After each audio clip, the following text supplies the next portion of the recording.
ประธานคณะกวดกาศูนย์กลางภาคองค์การกวดกาแห่งรัฐและหัวหน้าองค์การต้านการสอนราษฎร์บังหลวงศูนย์กลางได้ต้อนรับการเข้าเยี่ยมคำนับของหัวหน้ากลุ่มติดตามกวดกาแบบแผนภาครัฐคณะกรรมการกวดระเบียบวินัยศูนย์กลางภาคคอมมิวนิสต์จีนคณะกรรมการกวดการรัฐแห่งชาติจีนพร้อมคณะเนื่องในโอกาสมาเยี่ยมยามและเฮ็ดเวียกอยู่ลาวในระหว่างวันที่7หาวันที่10มิถุนายน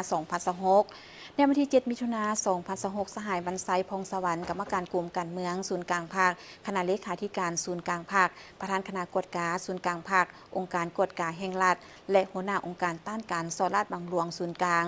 ได้ต้อนรับการเข้าเยี่ยมคำนับของสหายนางม้าจันทร์ห้องหัวหน้ากลุ่มติดตามกวดกาแบบแผนภาคและรัฐคณะกรรมการกวดการะเบียบวินัยศูนย์กลางภาคคอมมิวนิสต์จีน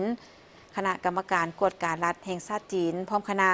โอกาสนี้ทานบรรไซพงสวรรค์ได้แสดงความยินดีต้อนรับคณะเซียวซานที่มาเยี่ยมยามได้เฮ็ดเวียกอยู่ลาวในครั้งนี้พร้อมนี้ได้แสดงความขอบใจต่อคณะเซียวซานที่ให้เกียรติมาพระกถาเอกสารบทเรียนสาธารณรัฐประชาชนจีนเกี่ยวกับสภาพการพันธุ์ขยายและจะตั้งปฏิบัติจิตใจกฎระเบียบ08ข้อของศูนย์กลางพรรคคอมมิวนิสต์จีนทัศนะและผลสำเร็จในการสุกยู่การสร้างความปลอดใสขาวสะอาดของพรรคและเวียกงานต้านการสอดราษฎร์บังหลวงของประเทศจีนให้พนักงานกวดกาของคณะกวดกาศูนย์กลางภาคและองค์การกวดกาแห่งรัฐบรรดากระทรวงองค์การและท้องถิ่นของสาธารณรัฐประชาธิปไตยประชาชนลาวและหวังว่าท่านจะนำเอาบทเรียนอันมีคุณค่าของจีนมาแบ่งปันให้พนักงานกวดกาของลาวได้รับรู้และเข้าใจและสามารถนำมาหมุนไส้เขาในการเคลื่อนไหวเวียกงานกวดกาของลาวในต่อหน้าจากนั้นท่านนางม้าจันได้แสดงความขอบใจต่อสหายบรรไซพองสวรรค์พร้อมคณะที่ให้เกียรติต้อนรับคณะเซียวซานจากคณะกรรมการกวดการะเบียบวินัยศูนย์กลางภาคคอมมิวนิสต์จีนและคณะกรรมการกวดการรัฐแห่งสาธารณรัฐประชาชนจีนในครั้งนี้อย่างอบอุ่นและกล่าวตืมอีกว่าการเดินทางมาสาธารณรัฐประชาธิปไตยประชาชนลาวของคณะในครั้งนี้